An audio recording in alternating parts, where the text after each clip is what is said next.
Ceci est un livre audio autogénéré par Google. Collection Télème. Collection créée par Jean-Émile Charlier en 2009, dirigée par Jean-Émile Charlier et Sarah Crochet depuis 2020. La collection Télème accueille des ouvrages qui analysent et démontent les façons contemporaines d'orienter la conduite des hommes et de garantir l'ordre des choses en s'appuyant sur une information précise et vaste des domaines étudiés. Les travaux qu'elle rassemble portent sur l'enseignement, la religion, les politiques publiques et sur les convictions qui portent ceux qui les guident. La collection est également ouverte aux recherches attentives à repérer les transformations de ces convictions et les facteurs qui les affectent. Dernier titre paru. 23 F. Baluto, V. Duprier et M. Verhoeven dire « Entre tronc commun et filière, quelle école moyenne ?» Étude comparative, 2018. 24 S. Anhart, L'éducation en vaut-elle le coup, 2019. 25 J.R. Avestein, Les causes de l'échec scolaire évaluées par les enseignants, 2019. 26 A. L. Garcia et F. Lantôme dire Durée dans le métier d'enseignant, 2019. 27 S. Morel dire L'épreuve de l'autre. Collaboration, cohabitation et disputes interprofessionnelles en éducation, 2020. 28 S. Varin et J.L. Chancerelle dire Variation critique à propos du néolibéralisme, 2021. 29 J. et Charlier OM. Panet et H.N. Salle dire Contribution, adhésion et résistance sénégalaise au modèle mondial d'éducation, 2021. 30 E. Anotte et J. Monsieur de Quetel dire Recherche ou expertise en enseignement supérieur, des postures et des identités à construire, 2021. Exergue. Penser, c'est réapprendre à voir, à être attentif, c'est diriger sa conscience. Albert Camus, Le mythe de Sisyphe, 1942. Remerciements. Écrire pour déchiffrer et décoder des facettes de l'univers social en partant d'un individu singulier avec l'intention d'explorer son œuvre. Voilà dans quel type d'aventure humaine je me suis engagé il y a quelques années. Avouons que je n'imaginais pas que ce projet serait ponctué de tant de péripéties. Mais, n'est-ce pas un peu le lot de la vie ? Cette démarche complexe a impliqué de nombreuses personnes. La liste serait trop longue pour la présenter ici, mais retenons au premier plan Madame Yuki Shoes, la veuve de Jacques Zilberberg. Avec beaucoup de générosité, elle a partagé des pans de sa vie commune avec lui. Sans elle, ce champ d'investigation n'aurait pas pu prendre sa forme actuelle. Je tiens à lui témoigner toute ma reconnaissance et mon amitié. Merci à toutes les personnes qui m'ont offert un témoignage relatif à leurs interactions avec Jacques Zilberberg, le professeur, l'universitaire, le scientifique, le collègue de travail, avec cet individu si coloré, si passionné et parfois même trop lucide face aux malheurs du monde. Chacun à sa manière a contribué à mettre en perspective les multiples facettes de l'œuvre-vie de Zilberberg. Ma gratitude va aussi à Serge-Henri Vissière, un ancien étudiant de Zilberberg qui a agi à titre de réviseur-correcteur. Par son souci constant du détail bien ficelé, il a su préserver l'esprit dans lequel cette réflexion a été construite. À maintes reprises, il a poussé mon raisonnement vers un questionnement plus rigoureux. Merci à Iliana Overana pour sa préface, et à Nicolas Garand pour l'illustration de la couverture de ce livre qui invite le lecteur à découvrir quelques mystères de l'univers zilberbergien qu'il a connu de près durant ses études doctorales. Cet ouvrage n'aurait pas pu voir le jour sans l'aide minutieuse de Jean-Émile Charlier, le directeur de cette collection. Je tiens à lui exprimer ma profonde reconnaissance pour son travail de moine. Merci.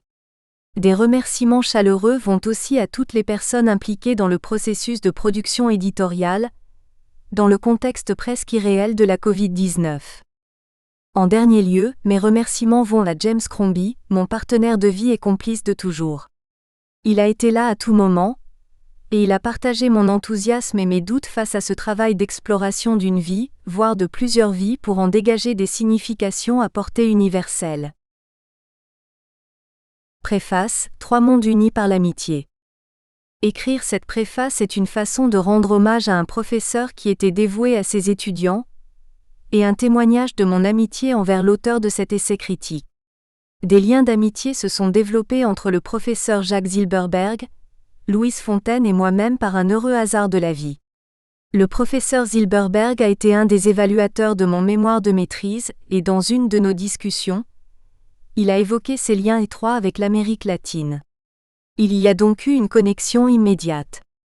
À l'époque, Louise effectuait des recherches sur les politiques d'immigration au Québec. Elle avait été encouragée par le professeur Zilberberg à chercher à tisser des liens avec des étudiants internationaux, et ce afin de diversifier ses points de vue et connaître d'autres perspectives. En général, le professeur Zilberberg exhortait ses étudiants à découvrir un riche répertoire de schémas de pensée et de structures idéologiques leur permettant de faire une analyse plus complète de leur sujet de recherche. En 1986, Louise et moi, nous nous sommes rencontrés à un des événements de l'Association des étudiants latino-américains de l'Université Laval à Québec. Notre amitié s'est développée au fil du temps. En 1988, elle a accepté de lire mon mémoire de maîtrise avant que je le dépose et m'a fait de précieux commentaires. Elle avait déjà réalisé une maîtrise sous la direction du professeur Zilberberg et poursuivait ses études doctorales aussi sous sa supervision. Elle avait donc une excellente connaissance de la méthodologie appliquée et des éléments d'analyse importants pour tester l'hypothèse proposée. Pendant de nombreuses années, nous avons gardé le contact malgré le fait que nous habitions dans deux régions distinctes du Canada. Comme le mentionne Louise Fontaine, le professeur Zilberberg était un expert dans un large éventail de domaines et il favorisait des perspectives d'analyse présentant différents angles. Dans les études latino-américaines, la perspective traditionnelle était d'attribuer les problèmes économiques des pays aux politiques impérialistes des États-Unis dans la région. Toute étude exposant une idéologie contraire à l'idéologie dominante était, selon lui, l'idéal de l'intellectuel capable de penser par lui-même et de construire son propre point de vue à partir des éléments recueillis lors de ses recherches. L'étude de terrain était aussi, selon le professeur Zilberberg, un des principes d'une recherche de qualité. Il a été un écrivain prolifique, et qui lançait des idées donnant lieu à des controverses. Ayant vécu dans des pays possédant différents régimes politiques, il était bien placé pour poser un regard critique sur la société, sur son système politique et sur le rôle de la religion. Pour donner quelques exemples des études de terrain, le professeur Zilberberg a vécu 2 ans en Guadeloupe, qui était une région ultrapériphérique de l'Union européenne, et il a enseigné au Collège catholique de Pointe-à-Pitre. À la suite de ce séjour, il a publié une étude intitulée « Esquisse d'une sociologie de la Guadeloupe ». Pendant plus de 10 ans, le professeur Zilberberg a écrit des articles sur le Chili. Il a enseigné la sociologie à l'Université de Concepción, au Chili, sous le gouvernement socialiste de Salvador Allende. À la suite du coup d'État de la junte militaire dirigée par Augusto Pinochet, le professeur Zilberberg a été arrêté et emprisonné. Selon les journaux de l'époque, il semble qu'il a été emprisonné en raison de ses activités politiques. Cependant, il faut souligner que tous ceux qui avaient des idées contraires au régime ont été victimes d'emprisonnement et de torture et un grand nombre d'opposants ont été portés disparus. Les expériences vécues par le professeur Zilberberg ont été marquantes dans sa vision de la société, de la religion et de la politique, et elles ont sûrement stimulé ses réflexions. Il poussait ses étudiants à aller au-delà des lectures sur un sujet donné, et faisait aussi preuve de générosité pour les appuyer à approfondir leurs connaissances ou à développer leur carrière. J'ai eu un accès privilégié à ses réseaux professionnels. Lorsque je lui ai communiqué mon projet de venir m'établir dans la région de la capitale nationale, il m'a donné le nom d'un professeur rattaché à la faculté de droit de l'Université d'Ottawa qui faisait des recherches sur l'Amérique latine pour que je puisse lui offrir mes services comme assistante de recherche. Cet emploi m'a ouvert des portes et m'a permis de commencer une carrière au sein de la fonction publique fédérale au Canada.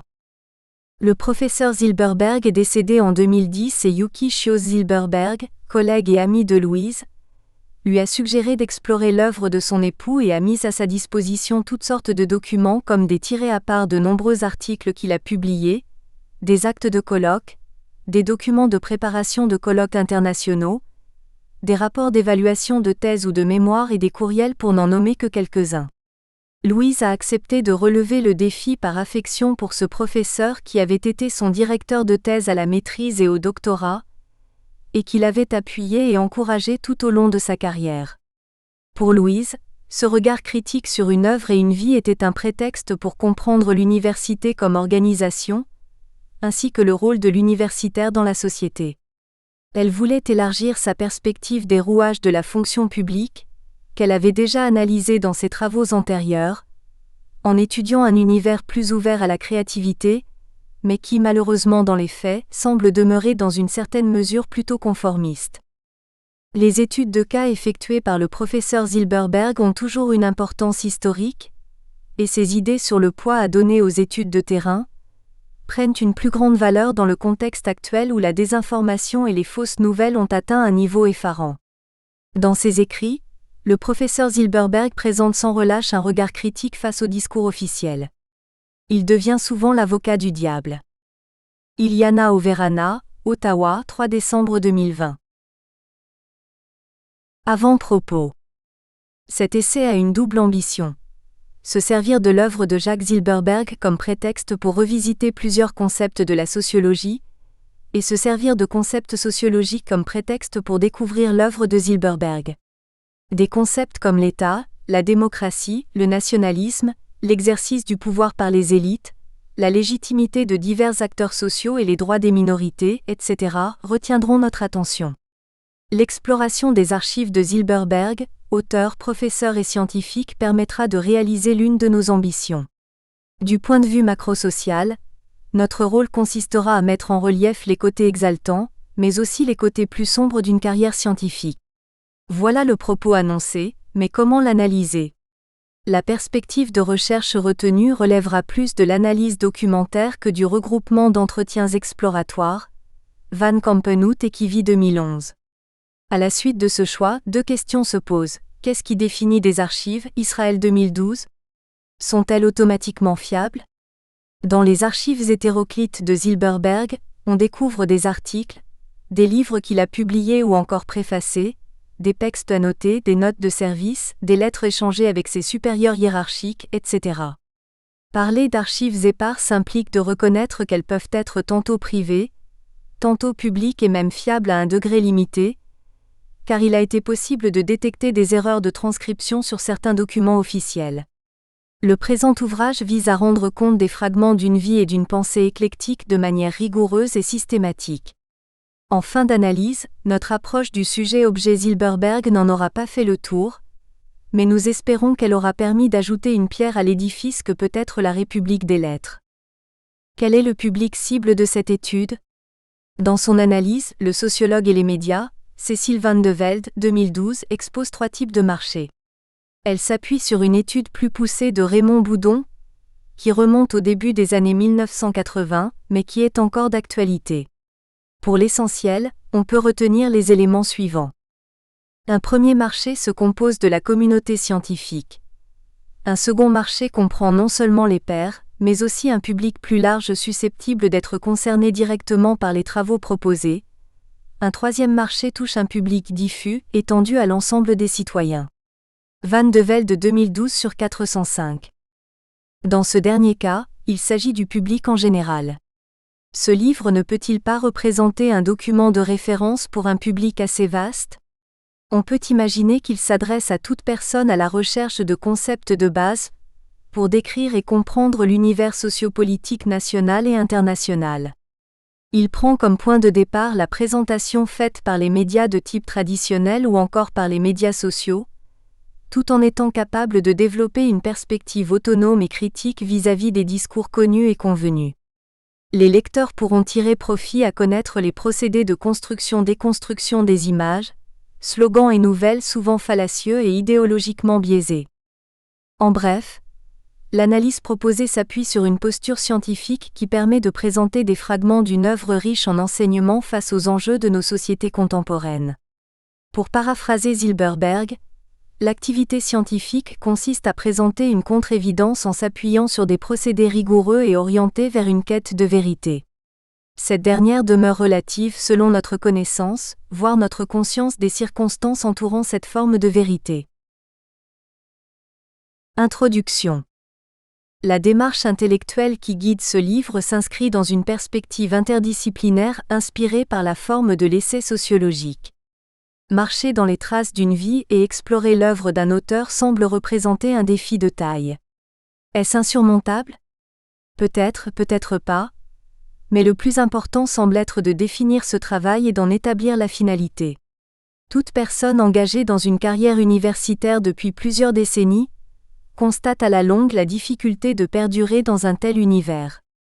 Le monde universitaire est complexe et il comprend une multitude de contraintes avec lesquelles ses différents participants, professeurs, étudiants, personnel de soutien, etc., doivent composer de multiples manières.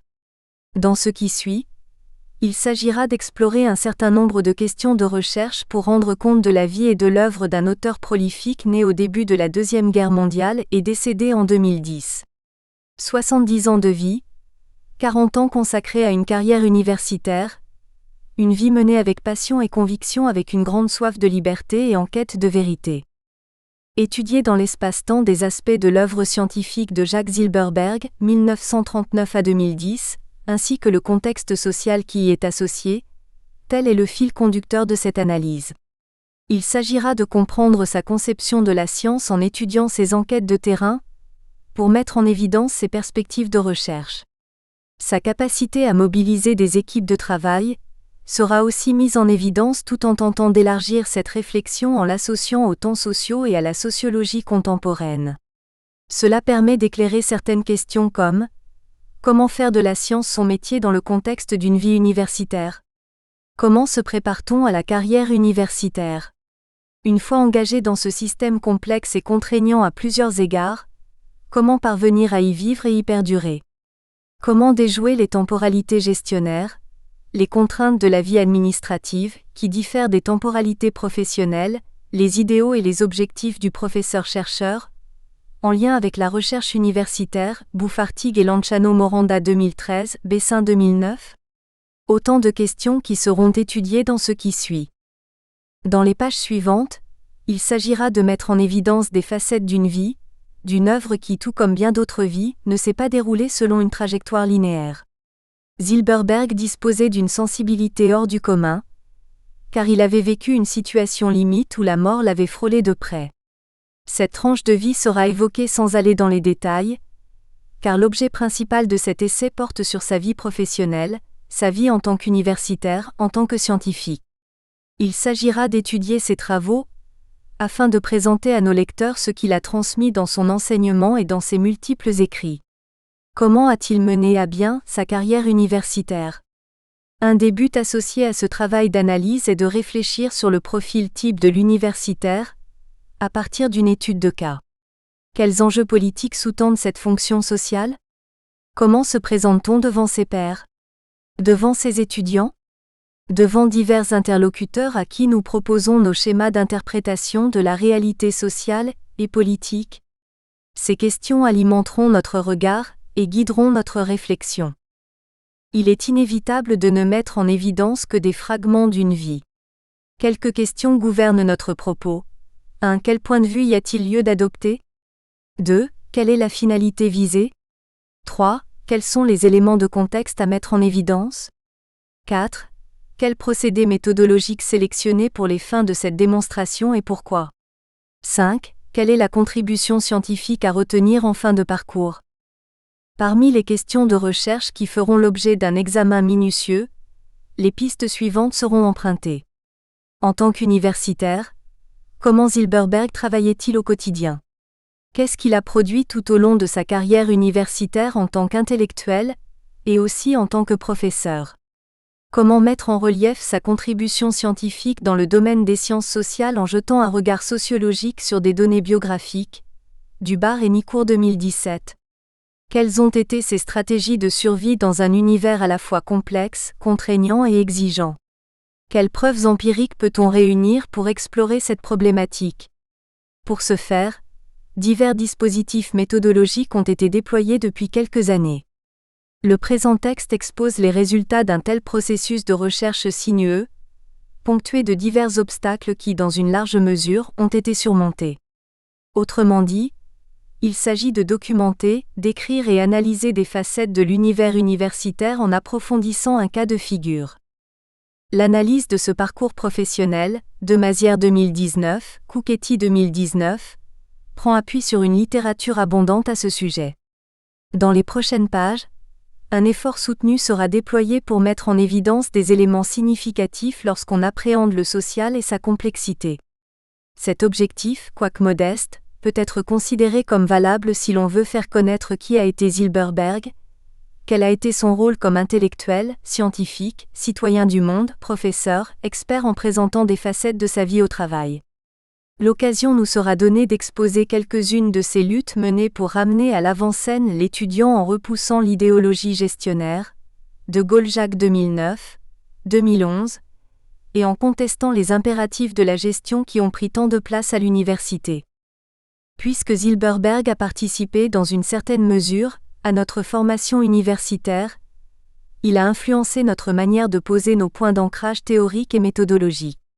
Par conséquent, la présente analyse résulte d'un entrecroisement d'approches théoriques qu'il y a lieu d'énumérer ici.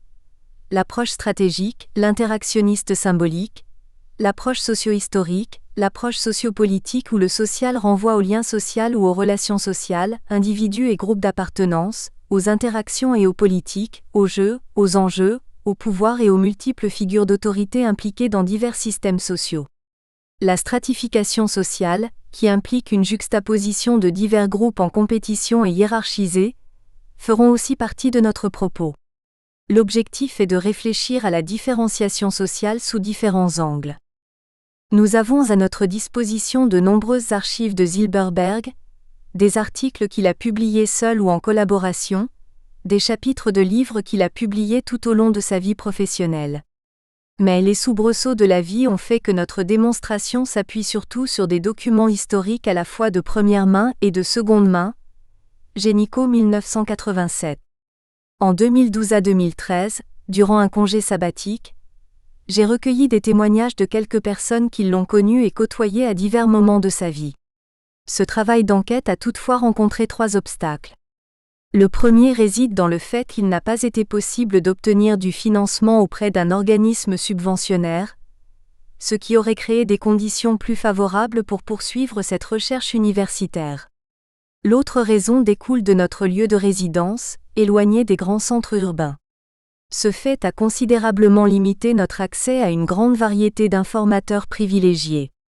Enfin, l'enseignement à temps plein a été aussi une source non négligeable de contraintes, car les heures passées en salle de classe limitent le temps à consacrer aux activités de recherche. Dans pareil cas, ne peut-on pas se demander si la temporalité gestionnaire a eu raison d'une temporalité professionnelle? Si tel est le cas, il semble que cette situation professionnelle a influencé la concrétisation de ce projet de recherche d'envergure. Zilberberg voulait décrire, comprendre et expliquer divers enjeux qui sous-tendent le discours officiel qui souvent revêt une apparence vertueuse. Amener ses interlocuteurs, étudiants, collègues et les gens en général, à réfléchir et non à succomber à l'attrait des pseudo-évidences et des lieux communs de leur socialisation particulière, telle semblait être sa mission dans la vie. Il s'appliquait à interroger les schémas de pensée qui sous-tendent l'agir humain, dans divers contextes sociaux particuliers, et à les déconstruire pour en révéler des dimensions cachées. Pour y parvenir, il a souvent privilégié le travail de terrain. Cette approche pour appréhender la réalité sociopolitique semble avoir été au centre de sa praxis, pour reprendre un terme marxiste. Comment décrire les conditions de production d'un savoir associé au parcours professionnel d'un destin singulier, celui d'un individu? Quelles sont les méthodes retenues qui permettront d'arriver à des conclusions? Comment procéder pour rendre compte d'un phénomène particulier dans une perspective scientifique? Pour y arriver, cette analyse se divisera en 5 chapitres. D'abord, il s'agira de délimiter le sujet-objet Zilberberg en procédant à une revue de la littérature sélective au sujet du parcours de vie. Cette approche interdisciplinaire emprunte des outils conceptuels et théoriques, relevant à la fois du domaine de la sociologie et de l'histoire. Ces domaines complémentaires serviront à délimiter, puis à étudier le cas biographié retenu ici. Le chapitre 2 met à l'avant-scène Zilberberg comme individu, en le situant par rapport à son enfance jusqu'au début de sa vie d'adulte. Le chapitre 3 expose ses manières de faire de la science. Le chapitre 4 présente les thèmes de ses recherches dans un espace-temps de 40 ans, en évoquant aussi d'autres types d'activités professionnelles qu'il a réalisées tout au long de sa vie. Le chapitre 5 vise à élargir la perspective en proposant quelques clés d'interprétation qu'il a léguées à la postérité. Ce dernier chapitre conduira à la conclusion générale, où il s'agira de se demander si sa pensée peut ou non être qualifiée de kaléidoscopique. Ce dernier terme désigne une pensée complexe ponctuée de multiples faisceaux lumineux, qui éclairent notre vision de la réalité sociopolitique. Quels angles d'analyse privilégier et pour quelle finalité ? Mon exploration de la pensée de Jacques Zilberberg, un sociologue sans frontières, a débuté pendant un congé sabbatique en 2012 à 2013. Le projet a pris une forme de plus en plus concrète dans les années qui ont suivi, notamment en créant un site web consacré à son œuvre, Fontaine 2021. L'expression sans frontières a son importance car Zilberberg était au confluent de plusieurs frontières, qu'elles soient nationales, linguistiques, religieuses, ethniques, etc. Tout au long de ce livre, le constat de ce positionnement guidera la réflexion afin de découvrir comment il a pu contribuer à façonner la vision du monde de Zilberberg. Une entrée en la matière qui n'en est pas une. L'usage du concept de carrière semble utile en ce sens qu'il permet de saisir par une description à la fois interprétative et explicative, le sens indissociablement subjectif et objectif que prend après coup comme carrière pour le sociologue, mais aussi sous le regard rétroactif du sujet, une succession d'actions, réactives, défensives, tactiques, anticipatrices, etc., que celui-ci a choisi en son nom personnel pour gérer ses rapports avec le pouvoir contraignant des apostrophes. Un appareil qui lui a imposé anonymement la gradation prédéterminée des sanctions, ou des récompenses correspondant à ses réponses, ou à ses abstentions choisies. Du moins en va-t-il ainsi lorsque l'analyse de carrière parvient à montrer, en chaque point déterminant de la carrière, le pas décisif accompli dans cette carrière comme le produit logiquement croisé d'une décision subjective, transaction, négociation, conflit, abstention, et de l'objectivité d'une contrainte de cheminement, cursus préétabli dans une institution. Passeron 1990/20. Pour caractériser le contexte dans lequel se déroule la carrière, Passeron utilise le concept d'habitus.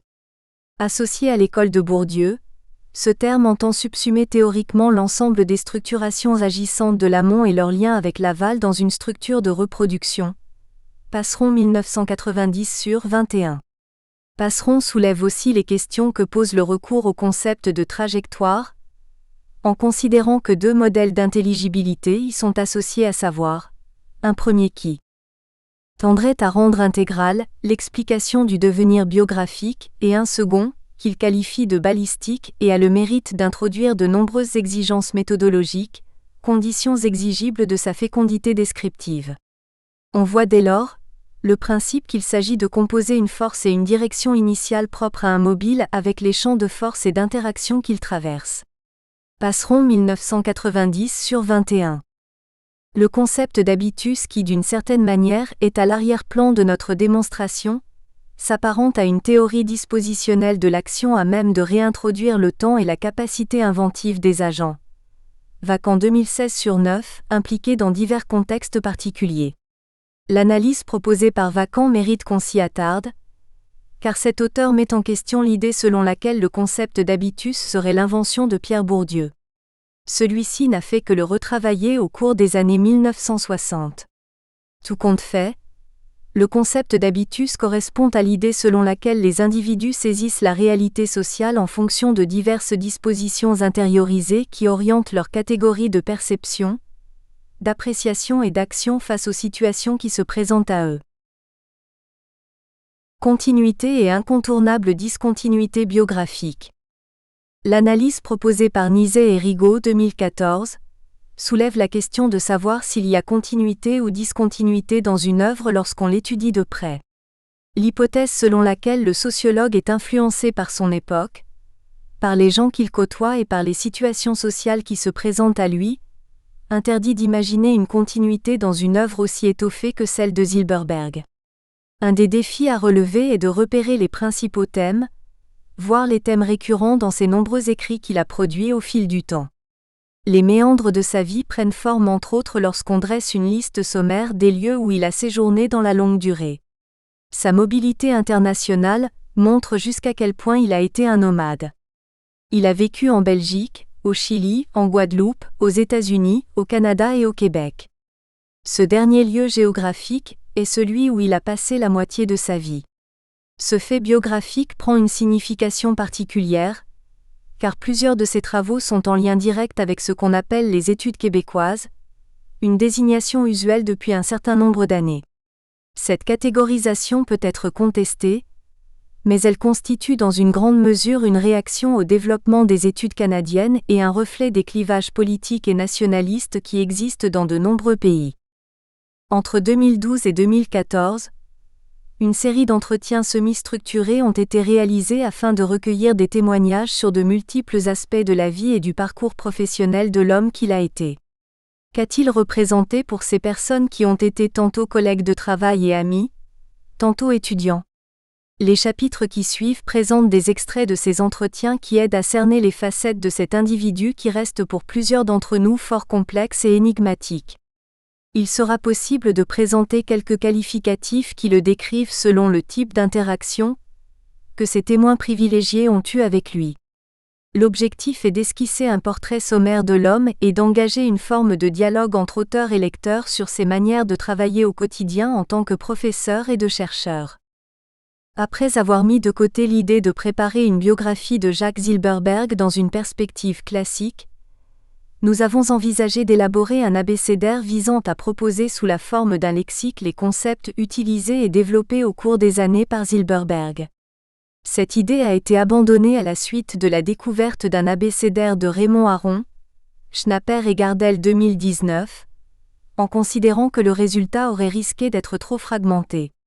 Il a donc été décidé de procéder autrement, par la comparaison et la confrontation entre les écrits de Zilberberg et les éléments tirés des rencontres que nous avons eues avec lui ainsi qu'avec les gens qui l'ont fréquenté. Cet exercice a permis de construire, déconstruire, reconstruire divers systèmes de représentation du réel pour en dégager d'une certaine façon son rapport au monde, notamment en lien avec des processus d'apprentissage dans un type particulier de rapport social, soit celui qui lie le professeur et l'étudiant, le maître et l'apprenti, les collègues et même les amis.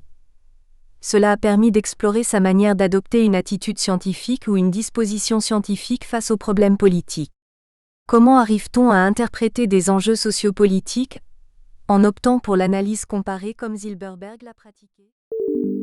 Nous espérons que vous avez apprécié cet aperçu. Pour continuer à écouter ce livre audio sur Google Play Livres, utilisez le lien dans la description de la vidéo.